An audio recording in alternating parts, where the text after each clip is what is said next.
Tudo sobre aviões de combate. Proteção aérea dos porta-aviões.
Em 4 de janeiro de 1989, 2 caças F-14 Tomcat da Marinha Norte-Americana que patrulhavam a costa da Líbia foram atacados por 2 MiG-23 Flogger.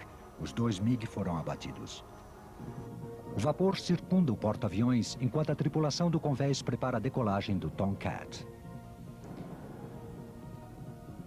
O piloto e seu oficial de interceptação de radar cumprimentam-se mutuamente. Os dispositivos de pós-combustão soam com toda a potência das suas 20 toneladas de impulso. Em apenas 3 segundos, o Tomcat decola do porta-aviões, passando de 0 a 250 km por hora, cumprindo sua principal missão, a de proteger o seu porta-aviões. Uma missão compartilhada com os FA-18 Hornet e os F-8 Crusader da Armada Francesa e os Sea Harrier da RAF, além da contribuição de outros países.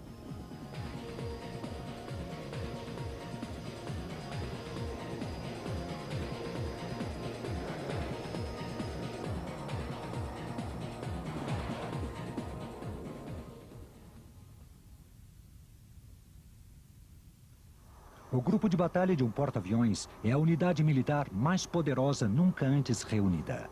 Mas em tempos de guerra, seu poder e sua versatilidade convertem o grupo de batalha num alvo preferido, tornando a defesa do porta-aviões a prioridade da esquadrilha aérea. Quanto maior era um porta-aviões, mais limitada será sua esquadrilha aérea. O ideal seria que todos fossem aviões de ataque, já que o porta-aviões é uma arma ofensiva. Na realidade, uma importante parte da esquadrilha aérea tem de ser reservada para a defesa do próprio porta-aviões. O principal recurso defensivo de um porta-aviões da Marinha Norte-Americana é 1 ou 2 esquadrões de Tomcat, complementados com até 3 esquadrões de Hornet.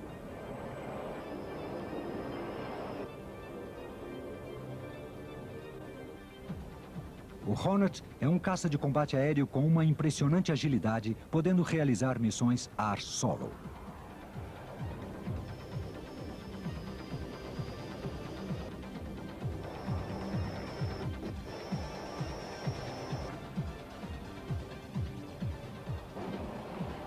Um dos caças multifunções embarcados é o Sea Harrier da Royal Navy. Ainda que basicamente seja um reator de ataque, o francês Super Étendard também pode atuar como um importante caça defensivo. Os porta-aviões da aeronaval costumam ser defendidos pelos veteranos F-8 Crusader, um exemplar criado nos anos 50 e que em breve será substituído pelo Rafale M, um caça multifunção do século XXI. Do momento em que os aviões se lançaram ao mar, foram utilizados na proteção de suas bases flotantes. Os primeiros porta-aviões, como o americano USS Saratoga, lançado em 1925, transportavam primitivos caças biplanos de reconhecimento. Durante a Segunda Guerra Mundial, para proteger os comboios de provisão, a Grã-Bretanha realizou experiências com os caças Hurricane embarcados em suas naves mercantes. A Segunda Guerra Mundial mostrou ao mundo o incrível poder dos porta-aviões como arma ofensiva.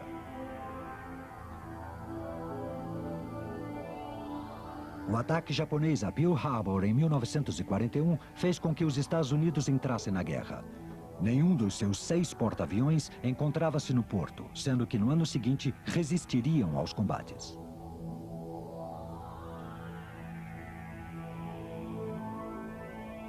O melhor caça naval norte-americano de 1942, no combate contra o Zero, era o Grumman F-4F Wildcat.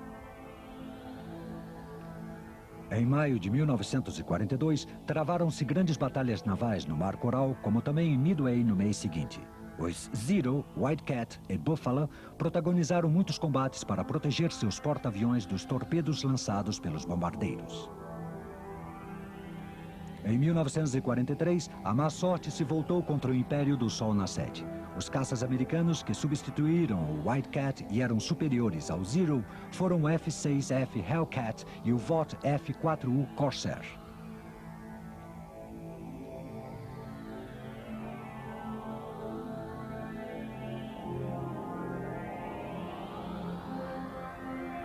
Os Hellcat e o Corsair aniquilaram os aviões japoneses que atacavam seus porta-aviões. Às vezes, os ataques japoneses atingiam seus alvos. Pilotados por um fanatismo desesperado, os kamikazes ou bombardeiros suicidas eram difíceis de ser evitados. Como consequência, muitos navios aliados foram afundados no final da guerra no Pacífico.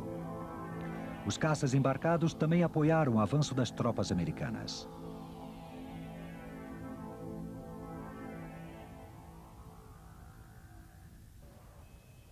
Pouco depois da Segunda Guerra Mundial, os reatores passaram a dominar a aviação embarcada. O McDonnell F-2H Banshee foi um dos primeiros caças à reação embarcados da Marinha Norte-Americana. Nos anos 50, o supersônico F-8U Crusader foi o principal caça de defesa aérea da US Navy.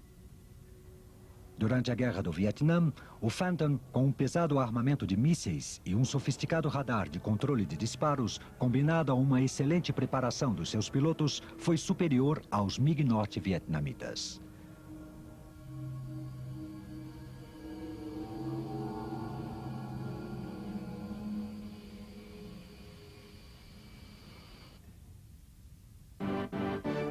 Poucos aviões têm o sucesso do Grumman F-14 Tomcat. Hollywood deu-lhe o glamour e sua tripulação respeito. Por mais de 20 anos, o Tomcat foi a ponta de lança defensiva dos porta-aviões norte-americanos.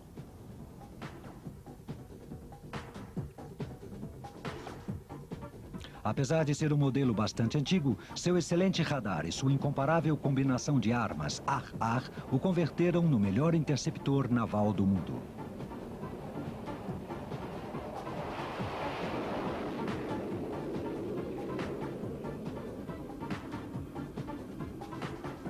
Em 1974, foi substituído pelo Phantom, que, como o Tomcat, é um poderoso caça bimotor. Nas versões modernas dos Tomcat, os problemas do seu turboventilador TF-30 foram solucionados com grupos eletrogênios mais seguros.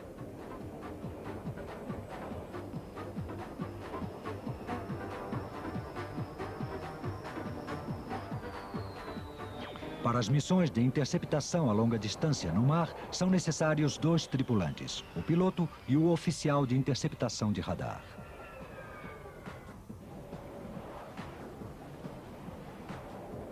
A principal qualidade do Tomcat é a sua função de rápido interceptor, capaz de decolar do porta-aviões para combater o inimigo distante dos barcos mais vulneráveis.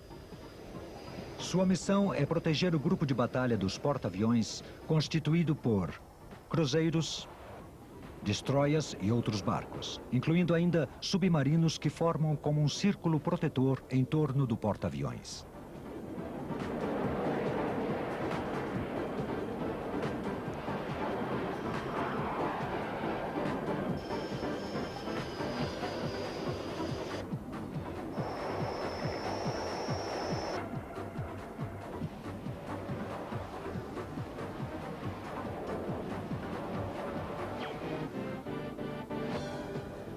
O Tomcat foi projetado para enfrentar todo tipo de ameaça. Ainda que seus principais alvos fossem os pesados bombardeiros soviéticos de longo alcance, armados com mísseis de cruzeiro antibarcos, o Tomcat teria que demonstrar sua capacidade para atacar alvos menores com maior capacidade de manobra. ainda que isso incluísse mísseis de cruzeiro e poderosos caças de escolta. O Tomcat provou sua eficiência para um combate aéreo a curta distância, atacando os caças líbios nos anos 80.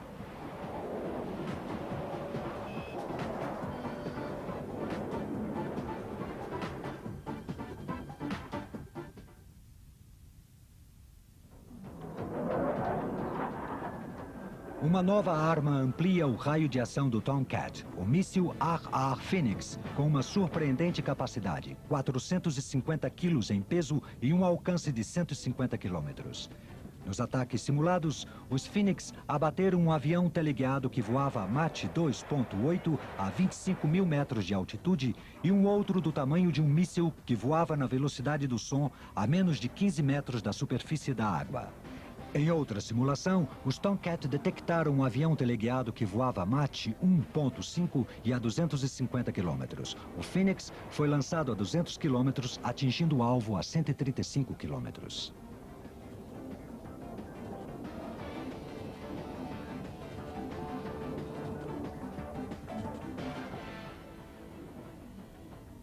Um ponto-chave da sua capacidade de combate é o potente radar AWG-9, que pode detectar e seguir dezenas de alvos a mais de 300 quilômetros e ainda atacar simultaneamente 6 aviões inimigos num raio de até 150 quilômetros. Os mísseis Sparrow e Sidewinder, de médio e curto alcance, respectivamente, completam o armamento do Tomcat. O F-14 também tem uma capacidade limitada de ataque ar-solo, lançando bombas não guiadas. A flexibilidade do seu conjunto de armamento e o seu impressionante radar converteram o Tomcat num poderoso interceptor naval. Com o final da Guerra Fria, o número de esquadrões de Tomcat embarcados em cada um dos porta-aviões da Marinha Norte-Americana passou de 2 a 1. No entanto, a capacidade de um único esquadrão de Tomcat para enfrentar qualquer ataque aéreo contra os porta-aviões continua imbatível. Operando junto ao Tomcat na proteção dos porta-aviões está outro produto Grumman, o E-2 Hawkeye. Conhecido como Hammer por seus tripulantes, o E-2 atua como os olhos da frota, controlando e alertando imediatamente do ar.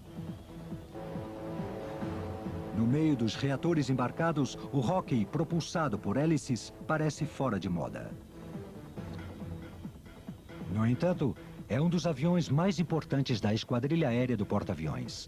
Durante as operações, o E-2 é o primeiro a abandonar a coberta e o último a voltar. Nos momentos mais perigosos, do ar e em todas as horas, o Hawkeye estará vigiando.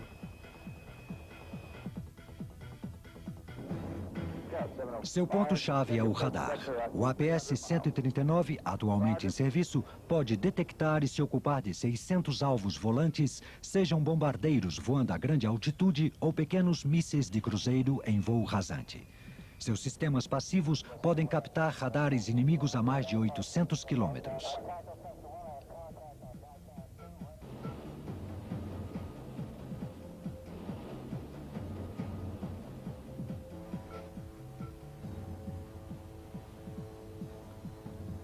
A última versão desse radar, o APS-145, pode seguir simultaneamente até 2.000 pistas e controlar 40 interceptações, além de uma maior resistência à interferência do inimigo.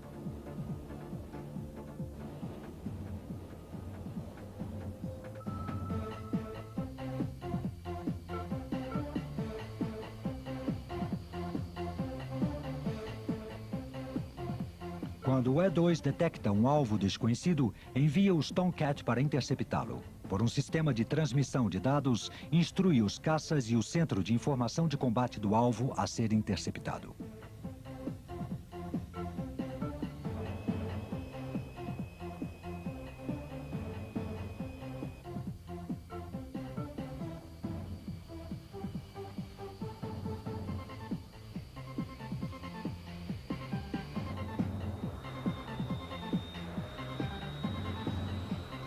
Ainda que não carregue armas, o Hawkeye dispõe de informação, sendo indispensável na defesa do porta-aviões.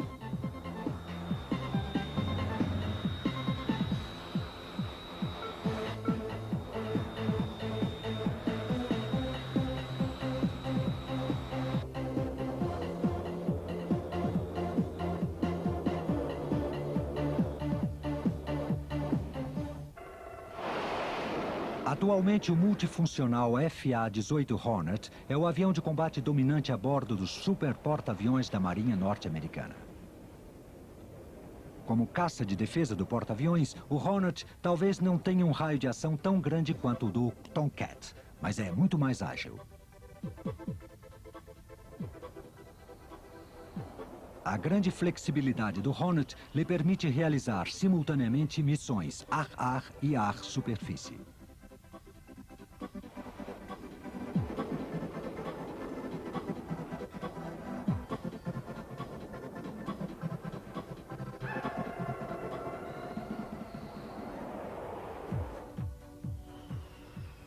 O único caça naval britânico é o Sea Harrier e serve a bordo de 3 porta-aviões da Marinha Real, o Invincible, o Illustrious e o Ark Royal.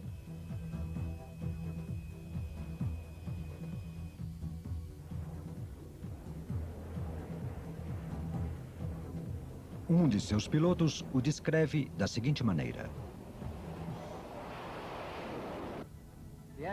O avião foi desenhado basicamente como um caça e por isso está equipado com mísseis. Também tem múltiplas funções. Apesar de pequeno, pode levar mísseis, bombas e canhões. E se acrescentamos um tubo, também pode reabastecer em pleno voo, aumentando seu raio de ação. Assim que temos um avião pequeno e muito eficaz, que pode cobrir qualquer necessidade, principalmente numa guerra litorânea. Para um piloto, sem dúvida, o Sea Harrier é uma experiência genial. É rápido, pode lançar bombas, disparar mísseis, permanecer no ar, fazer qualquer coisa. Depois de uma saída exaustiva, sempre é um desafio voltar a aterrissar num barco. Se o tempo for ruim, pode ser mais difícil que qualquer outra coisa. Num avião como este, o piloto que descuidar correrá o risco de se espatifar. Para decolar, o Sea Harrier conta com a ajuda de um trampolim de esqui no final do convés. Ao contrário da maioria dos porta-aviões convencionais, os britânicos não têm catapultas nem cobertas de voo anguladas.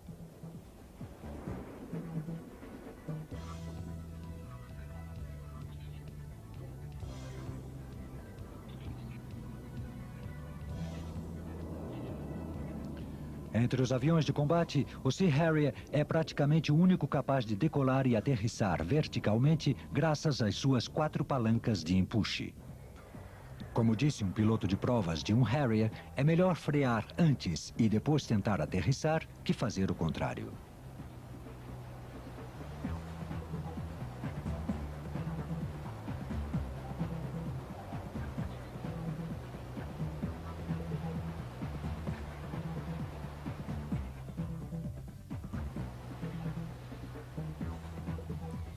Pouco depois de entrar em serviço com a Fleet Air Arm, o Sea Harrier foi enviado para o combate na Guerra das Malvinas em 1982.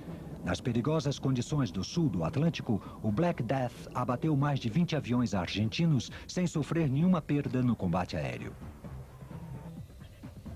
Desde então, o Sea Harrier foi modernizado.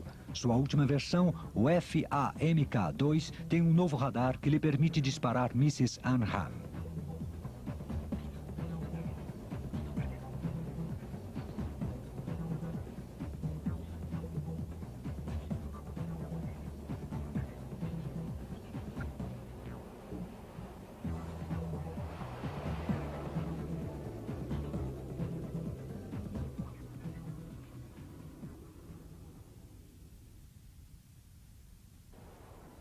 A Armada Russa dispõe de um grande porta-aviões operacional, o Almirante Kuznetsov.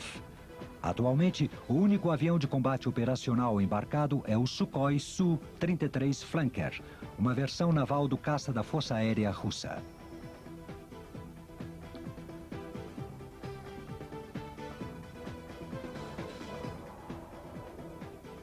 Como seu equivalente com base em terra, o Su-33 é um eficiente interceptor de longo alcance similar ao Tomcat americano. Mas sua grande capacidade de manobra também o converte num dos melhores caças de combate a curta distância do mundo.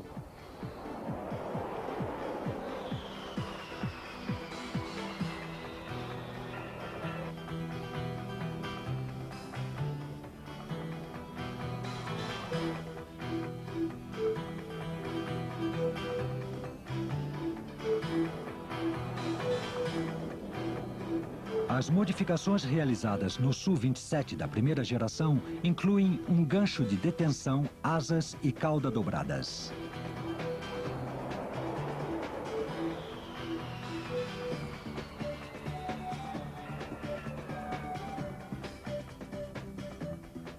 Ainda que parte da sua tecnologia seja antiquada, o Su-33 é um rival digno para os últimos caças navais ocidentais.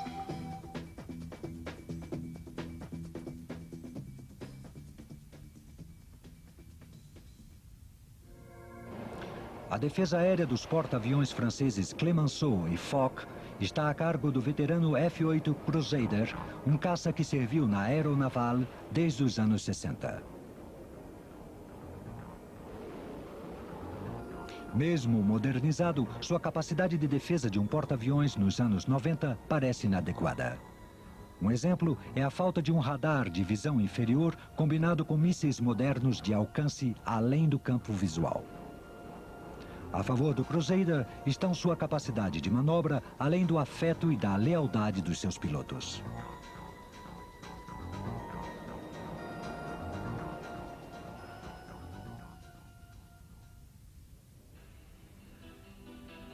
O melhor substituto do Crusader é o Dassault Rafale M, um caça multifunções que levará a aeronaval ao século XXI.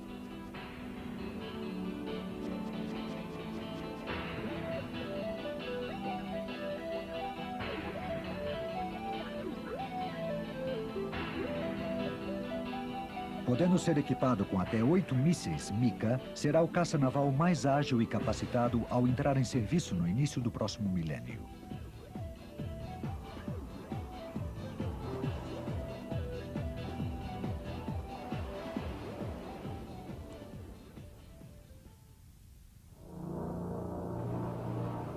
Os caças embarcados precisam ser capazes e devem estar preparados para enfrentar um grande número de ameaças, seja um único atacante a grande velocidade e baixa altitude ou um ataque a grande escala de bombardeiros armados com mísseis de cruzeiro.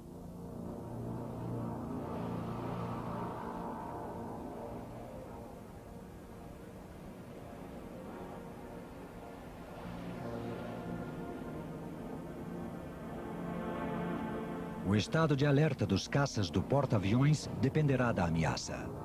Quanto maior a ameaça, maior será o estado de alerta de alguns caças prontos para decolar em 60, 15 e 5 minutos.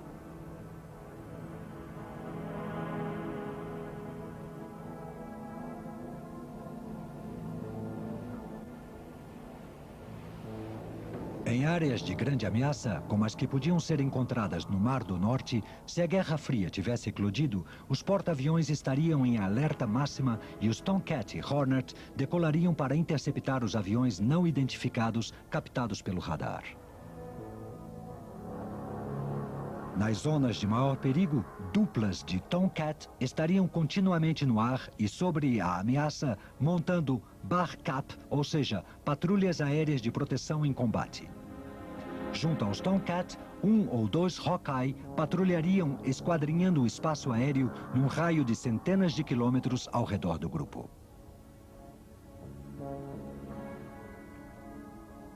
Os caças patrulham totalmente armados e prontos para disparar.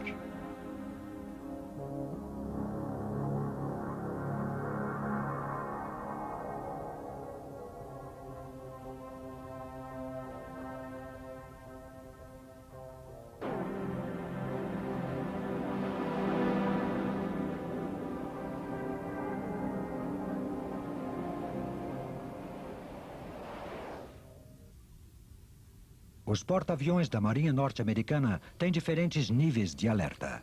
Em algumas situações, se pode ver um par de Tomcat em alerta 5, armados e com depósito cheio no convés, prontos para decolar em 5 minutos. Outros caças podem estar em alerta de 60 ou de 15 minutos. Necessitam reabastecer, equipar-se e uma checagem final antes do voo, enquanto o piloto e seu oficial de interceptação de radar recebem as instruções sobre possíveis ameaças.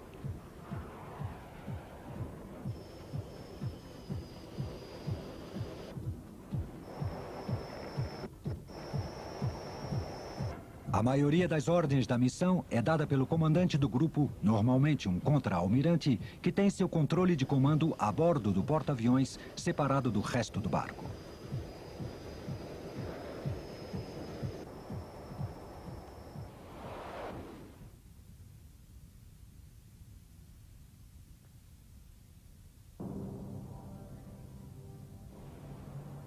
Na época mais crítica da Guerra Fria, os super porta-aviões da Marinha Norte-Americana eram os barcos de guerra mais protegidos e que jamais cruzaram os mares.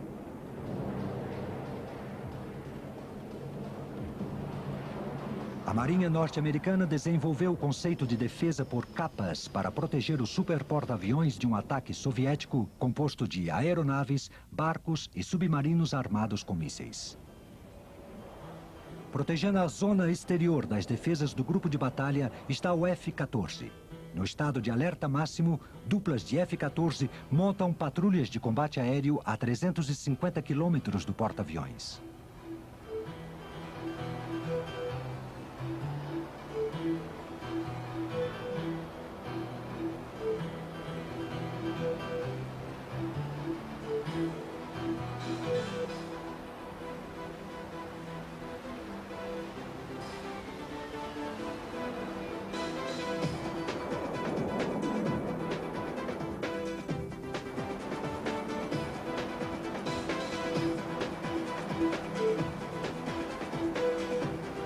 O poderoso radar do Tomcat pode seguir 24 alvos, ainda que os caças voem a grande altitude e os alvos realizem voos rasantes sobre o mar.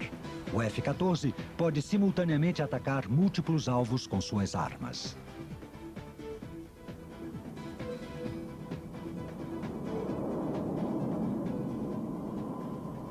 Os mísseis Phoenix de longo alcance, cada um com 150 quilômetros, ampliam as defesas do porta-aviões em mais de 500 quilômetros.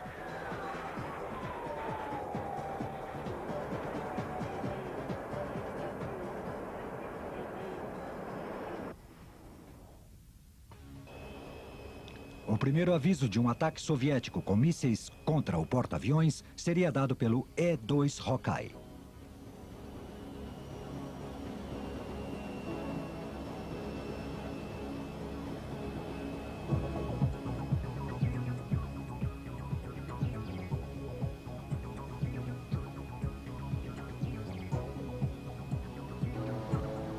Voando a uma altitude de 8.000 metros, no limite do perímetro defensivo, o radar do Hawkeye pode detectar aviões inimigos a mais de 800 quilômetros do porta-aviões.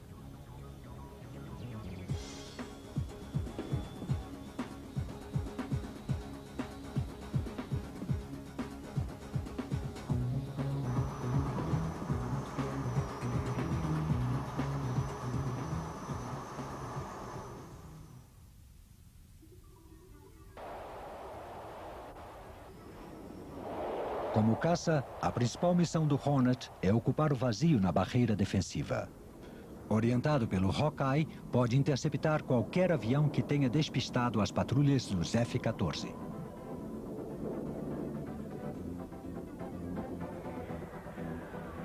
Ainda que menor e com alcance inferior ao do Phoenix, o AMHAM é um valioso complemento para as defesas dos porta-aviões.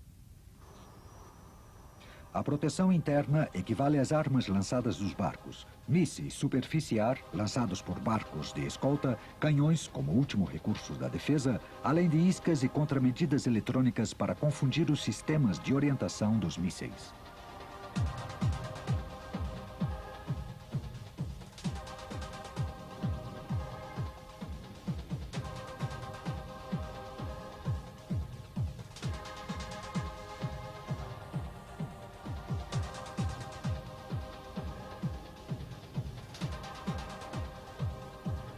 Durante a Guerra das Malvinas, o míssil Superfície-Ar naval britânico demonstrou sua eficiência mortífera, abatendo 3 aviões argentinos.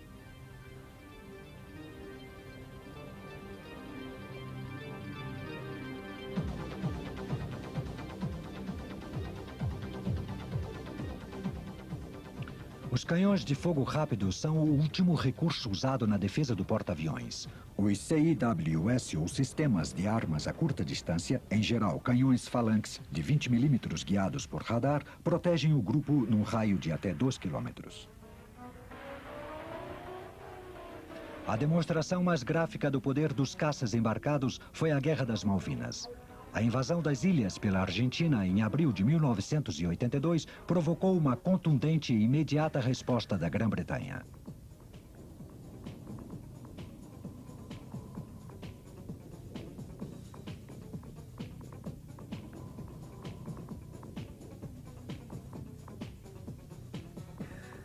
Uma força expedicionária da Royal Navy partiu para o Atlântico Sul a mais de 12 mil quilômetros de distância. Sua missão, recuperar as Malvinas.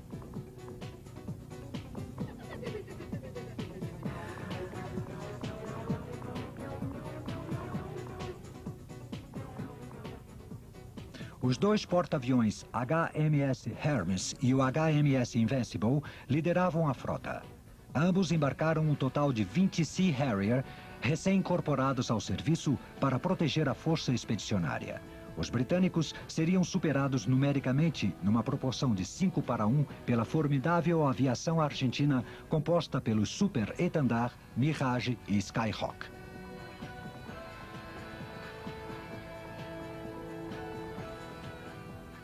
Enquanto a força expedicionária avançava para o sul, os Sea Harrier aumentaram o ritmo de treinamento, preparando-se para a batalha que se seguiria.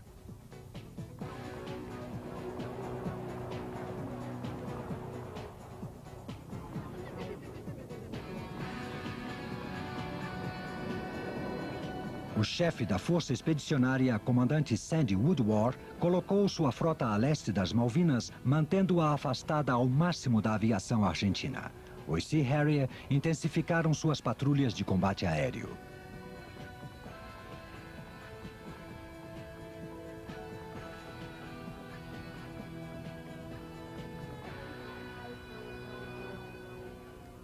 A batalha para recuperar as ilhas começou com o ataque britânico à base aérea da capital, Port Stanley. Os argentinos subestimaram a capacidade dos Sea Harrier, pelo que pagaram um alto preço. No dia 1º de maio, os Sea Harrier derrubaram 4 caças num combate aéreo. E no dia 21 de maio, abateram outros 10 aviões que tentavam impedir o desembarque britânico. Mas o fogo antiaéreo argentino também abateu 2 Sea Harrier que realizavam missões de ataque. Em junho, os ingleses venceram a Batalha das Malvinas graças ao Sea Harrier. Operando em difíceis condições, destruíram ao menos uns 20 aviões argentinos. Com razão que na Argentina seria apelidado de a Peste Negra.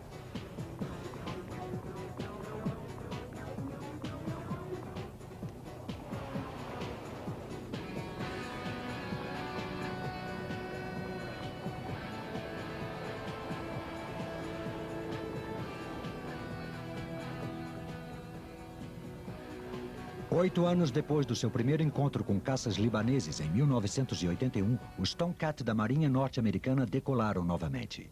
O líder libanês Coronel Gaddafi há muito afirmava que o Golfo de Sidra formava parte das águas territoriais da Líbia.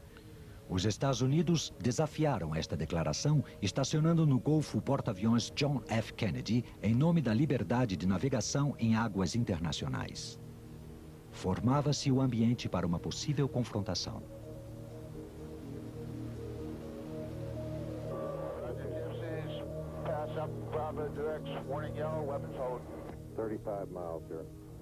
Na manhã de 4 de janeiro de 89, 2 Tomcat do esquadrão de caças VF-32, conhecidos em código como Gypsy, realizavam uma patrulha de combate aéreo quando foram avisados por um Hawkeye de um possível contato. 2 MiG-23 libaneses dirigiam-se a eles. A seguir, veremos a reprodução desses fatos.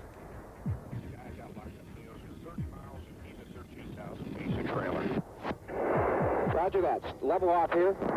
Okay, bogey stink back into me for the 4th time. I'm coming back starboard. Come back port now. Port, 27 miles. Bogeys at 7,000 feet. Port 5. Watch that, bogeys 135, 50, Angel 16. Heading 340. Okay. Roger, same bogeys. You're in collision. back at me again for the 5th time. They're on my nose now. Inside of 20 miles. Master arm on, master arm on. See, good light. Good light. Okay, centering up the T. Bogey is jinked back into me again. 16 miles, center the dot. Say your Angels. I'm at Angels 5, nose up. Oh, his Angels. No, wait a minute. Angels are at 9. Alpha Bravo from 207. 13 miles. Fox 1, Fox 1. Oh, Jesus. Beacon right. Roger that. 10 miles, he's back on my nose. Fox 1 again.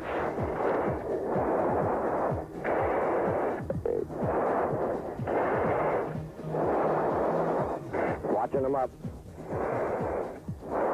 6 miles, 6 miles. Tally 2, tally 2. Turning into me. Roger that. 5 miles. 4 miles. Okay, he's got a missile off. Breaking right. Good hit on one.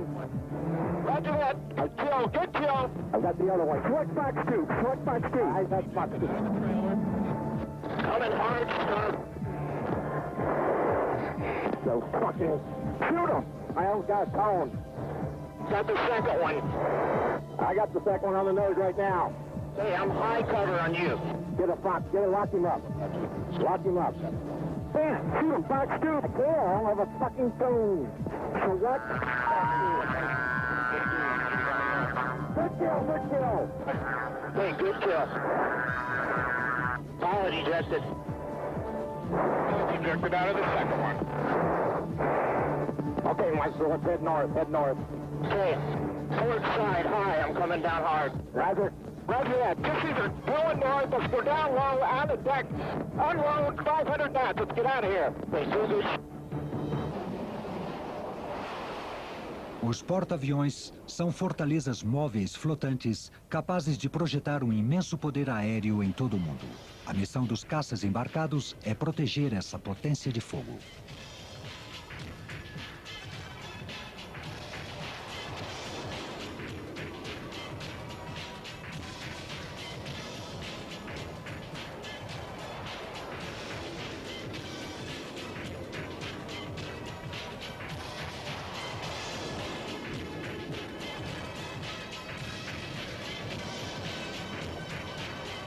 Operando do pequeno convés de um porta-aviões e frequentemente em condições precárias, os caças navais garantem ao porta-aviões a realização da sua principal missão, o domínio do alto mar.